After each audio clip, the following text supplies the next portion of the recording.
This right here is the big story of the day that everybody is talking about, and why I imagine many of you are here. You see, Trump just went on 60 Minutes for a big interview, which is ironic considering Trump has deliberately and specifically targeted 60 Minutes as and CBS, as one of the networks that he plans to just shut down and revoke the broadcasting license of if they dare to continue criticizing him. Like, so much so to the point that there is an entire episode of South Park about Trump pressuring these left-wing media organizations into silence, even outright threatening them into silence. You know, it's very much a thing that everybody is aware of at this point. It's been parodied to hell. It's been covered to hell. The idea that he's not actively silencing the left openly is absurd. He's bragging about it, right? Which is why it's so ironic to find out that not only did Trump go on 60 Minutes for an interview, but according to many sources, CBS cut Trump's corruption tantrum from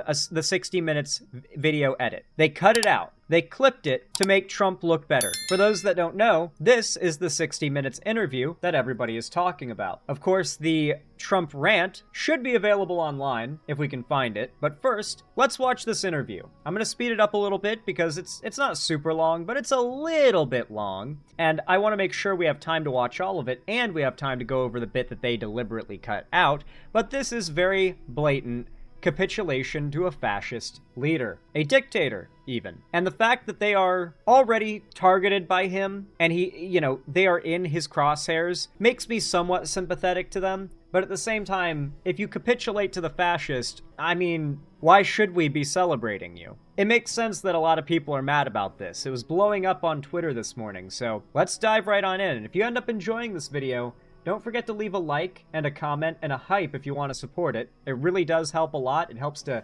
compete, helps my videos and my channel to compete against the AI slop and right-wing garbage that's flooding YouTube right now. And make sure to subscribe if you want YouTube to tell you when I go live or upload new videos in the future. That said, though, without further ado, let's fundamentally, the reason why the Democrats are not agreeing to bring the government back right away is because this is a bargaining chip with which they can achieve an outcome that is literally what we're trying to make happen, or trying to avoid the opposite of happening, which is Americans losing their federal benefits and support, their federal aid.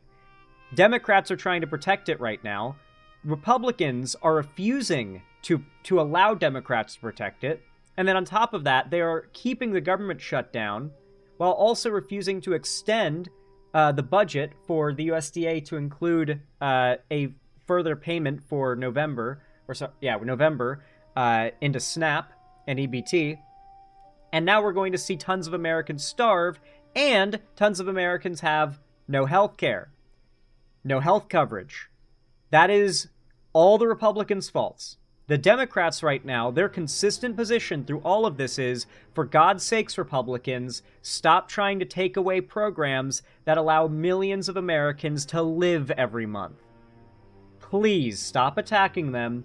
If you guys just agree to fund these programs that millions of Americans rely on, everything will be fine and the government can come back. Meanwhile, the Republicans don't even want the government to come back up, because once it does, the Democrats make a massive stride, basically the final massive stride, and automatically, to releasing the Epstein files. There is an active vote in Congress, an inquisition into all of the files related to Epstein, including the supposedly non-existent client list. We know Trump is on it because of DOJ insiders. The Republicans don't want that getting out, but once the government reopens, that election that a Democrat won gets certified, and that Democrat has already pledged to say yes on their vote. They only need the one vote. So the Republicans do not want that Democrat getting certified. Obamacare is approved, but the Republicans, and especially Trump, have a decade-long track record now of wanting to get rid of Obamacare, and never a single time, up to the moment of holding the vote to get rid of it, providing an alternate system. The Republicans do not want to replace Obamacare with a better system. That is not their goal. They will not follow through on that part of the promise. The only part they'll follow through on is getting rid of Obamacare. Most people agree that Obamacare could be better. So when Trump calls for destroying it, he says, and we replace it with something better. He's not going to actually do that last part, though. He just wants to take away the subpar care you're already receiving and replace it with literally nothing. And if you buy that he wants to come up with a better than Obamacare system, better than the ACA system, then you're a fool. They also never call it the ACA. It's ironic, too, when they want to point out the problems with it, they call it Obamacare. When talking about the things it does that are positive, they call it the ACA or Affordable Care Act, which is its actual name. But only when criticizing or pointing out its flaws do they call it Obamacare. Just like how we're working on the economy. You know, we're really working on it, guys. Mr. President, with all due respect, you've been talking about fixing the healthcare insurance and you since can't do it 2015. because of the Democrats. But That's since right. 10 years. you've said you'd I've been fix it. talking about it for a long time. We almost did it. We were one vote short. We would have had great health care. We That almost was in did it. 2017, when Senate Republicans failed by one vote to partially repeal Obamacare. No replacement suggested, by the way. Just like I mentioned, they got right up to the edge of destroying Obamacare, and they kept on saying, no, we totally have a better system to replace it with, but never provided so much as a draft or a verbal explanation of how that system would work up to the moment of them nearly succeeding in destroying Obamacare. They will say whatever they need to, lie and say they plan to do whatever they have to get the votes they need to destroy Obamacare. Because once it's gone, it's gone. And they've won. They don't need to concern themselves. They don't need to argue with the left anymore about it once they've gotten it repealed. Because they won. And that's their whole goal. Lie to the point of victory and then drop it and forget any of it ever happened. Seen consistently rising deportations year by year for like decades now, by the way. No Democrat has ever been like, oh, I'm going to be the no deportations president. It's just not happened. Like by nature, there have been more deportations year by year, no matter what administration there is. And technically, Trump deported less immigrants in his first term than was statistically expected of him. He did deport more than Obama did in his 4 years and in his 8 years, either of his 4 years that he did. But the increase is not proportional to past year-by-year increases. So Trump was actually slacking in terms of deportations compared to even past Democrats, at least insofar as what would have been projected increase in the amount of deportations that would have been expected. Now I think it's going to be way higher, obviously, because he's made it really a big point of his policy. But in his first term, he just kind of used it as a chip to win the election and then built a shitty knot wall 10% of the way and then dropped it and farmed all of the accolades he would have gotten had he actually kept those promises somehow. None of it blew back on him. One who notices it, but like, you guys see it, right? Anyone here with medical knowledge that knows what this is?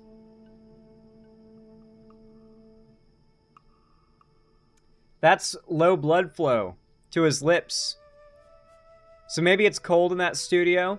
It's very possible, but what it does indicate is that Trump's blood flow problems that we already know he has are not limited to purely his ankles. For those that don't know, the redness of your lips exists purely because of a vast array of surface-level blood capillaries that just generally tint your lips red. And when you get really cold, like when it's really cold out, your lips start to turn white, really light and white, because the blood flow gets really low. And so we're not just seeing that his whole lips have turned white as if it's cold in there. I mean, his top lip's always kind of like that. But this little like area here where it just suddenly starts looking, where it's still shiny, it's still like the inside of his lip, but it's white and lacking in color. That's a slow capillary refill. That's the term. Yeah, he's experiencing blood flow problems in his smaller extremities. Come to think of it, it's hard to tell because of the spray tan, but I bet he's got a similar thing going on in his ears and in his nose. These are other areas where a lot of the pigment in your face and in your ears and in your nose, your cheeks, like around here in particular, all come from really surface level blood capillaries. And if you've got circulation problems like we know Trump has, it's going to cause blotchiness on your face. And I bet Trump has that. I bet he has it, and we just can't see much of it because of the makeup. So Oh, it does.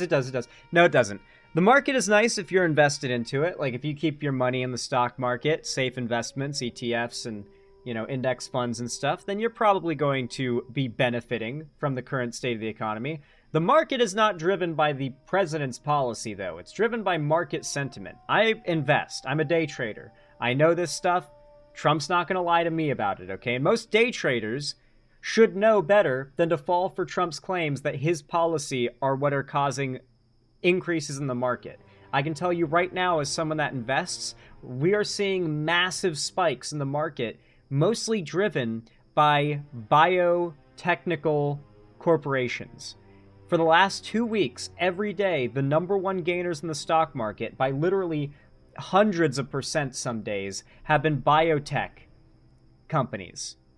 They have been seeing insane developments in their research, which have resulted in unbelievable sentiment behind their companies that have resulted in skyrocketing market responses. If I go to Robinhood right now, you're going to see the biotech industry just top of the top gainers of the day across the board. Like literally like 80, 100% gained just today. It's insane how much positive market sentiment there is right now. And it's because one industry is seeing insane, revolutionary discoveries, particularly when it comes to gene therapy, age reduction, and cancer cures, and it's causing that particular sector to blow up. And we're in the AI bubble, which is seeing some other companies get big, but not even that bubble is not as big as the biotech bubble we're seeing right now.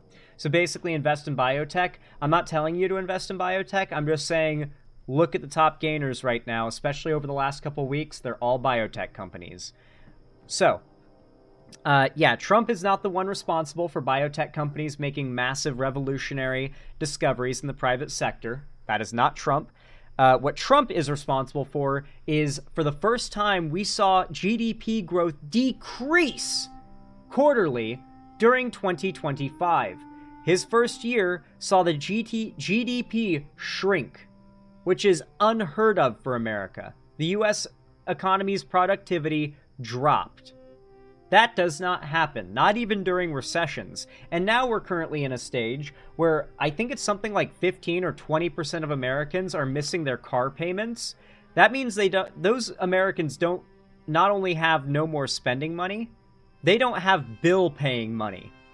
Trump trying to fake it till he makes it with the economy is not going to work when most of his supporters can't pay their bills. And when they could, literally a few years ago or a year ago when Biden was in office. Grocery prices are up. 401ks. People have 401ks. Their 401ks are double what they were a year ago. But for people that 401ks can only be accessed. You don't pull money out of your 401k because you're having a time. You don't do that. Your 401k is for retirement. Trump is literally, like, he's actively indicating he only cares about retirement age voters who have a lot of money already invested in a 401k. Also, a 401k, even if the interest rate goes up, is still only going to be nominal gains over the course of a short time span. You only see substantial gains in a 401k over the course of decades, and that's the point. It's a retirement account. One thing hilarious about this is most illegal immigrants in America who are here illegally did not come in illegally. It's hilarious how Trump they really love to lean on this idea that illegal immigrants came here illegally. Coming here illegally just sounds worse than coming here legally and staying illegally. Because if you could come here legally, then you're probably not a threat. You probably had some good reason to be here, probably work or school or family.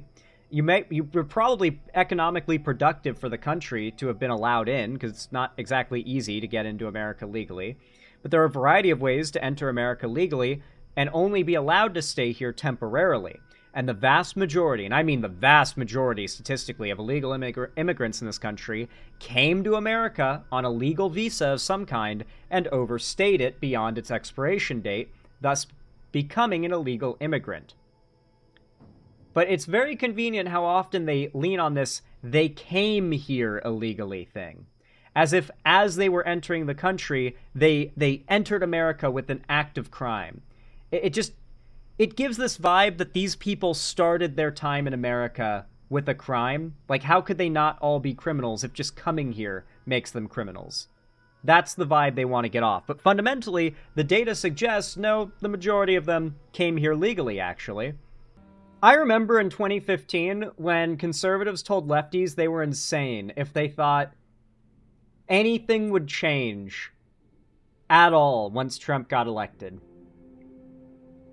Then COVID happened, and a lot of those people had to eat their words. But how much must they be eating their words now that Trump is literally talking about ordering U.S. troops to fire upon American citizens? Like, this is literally the kind of stuff that used to be a hypothetical in debates in 2019, 2020. Like, what if the president ordered U.S. troops to attack Americans? You would want guns to be able to protect yourself. And people would say, well, no, the president would never do that, and the troops would never be willing to turn their guns on fellow Americans. Now we know that's not true. Now we actually really, really know that that's not true. That if Trump orders the U.S. military, the Marines, the Air Force, to start bombing American cities, they will do it. There will be enough people willing to follow orders that the operation will be able to be completed. And the consequences of refusing will be severe enough that many who don't agree with it will do it anyway. The idea that there is any social barrier between this fascist dictator who thinks he's king, whose supporters have started repeatedly claiming Trump 2028, that's their new slogan now, they're actively calling for Trump to get an illegal third term. They want him to be king dictator of America. They are not Americans. Trump and his supporters are not Americans. They are antithetical to America. They're like the, it's a lot like how in the Bible, like demons and the Antichrist disguise themselves as holy in a way. Trump has done exactly that. He's dressed himself up. And I wish Biden had handed out more presidential pardons. I really do. I wish Biden had pardoned more, like every Democrat in our government.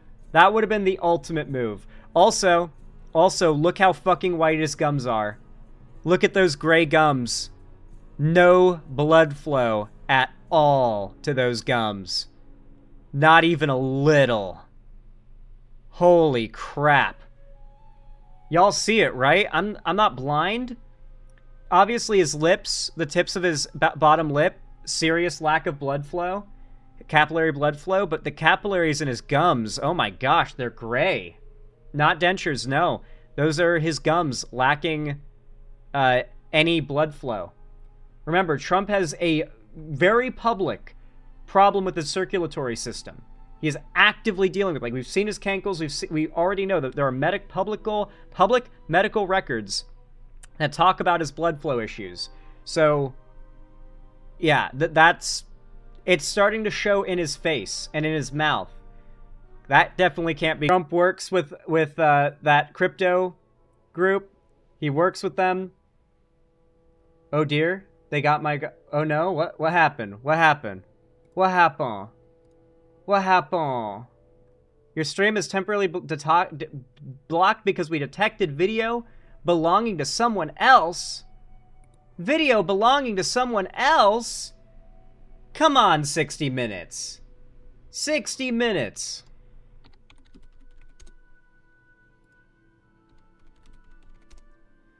Now, YouTube does not believe that reacting in the way that I do to content like 60 Minutes is against their TOS, but when it comes to live streaming, they like to play it safer than other companies. Like Twitch will literally let you live stream in like real time. You can live stream like Avatar: The Last Airbender and like TV shows and stuff. You can stream that shit in real time. Twitch won't get mad at you. You won't get in trouble. The VOD will get fucked up. Like Twitch will censor the VOD. They'll silence it. They'll cut bits out of the VOD. But you won't really get penalized.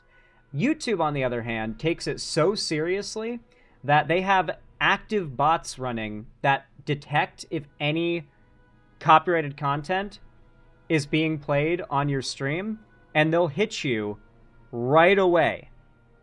So when it comes to live streams, you got to be extra careful. Because with a video, you can just request a review, and YouTube will generally be like, oh, okay, this is clearly transformative, you're good. But on a live stream, they just shut your stream down until you stop playing what they consider copyrighted content. So a lot of you guys watching probably missed that because the stream just resumed, but for the sake of the recording, I went ahead and explained what just happened. Yes, Trump's censoring me. He's censoring me. We did see the brunt of the 60 Minutes interview anyway, to be fair, but what I really want to see is the 60 Minutes cut clip. So let me see if I can find that really fast, if it even exists.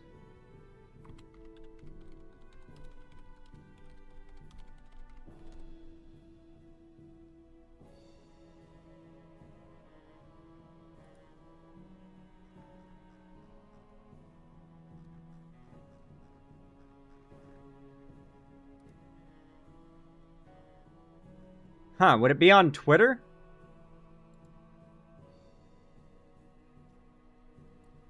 Well, if anybody can find it, I can't find the link to the original clip that got cut out, if it even is out there. I'm sure it'll surface eventually. The Kamala Harris one did, so this one's got to, right?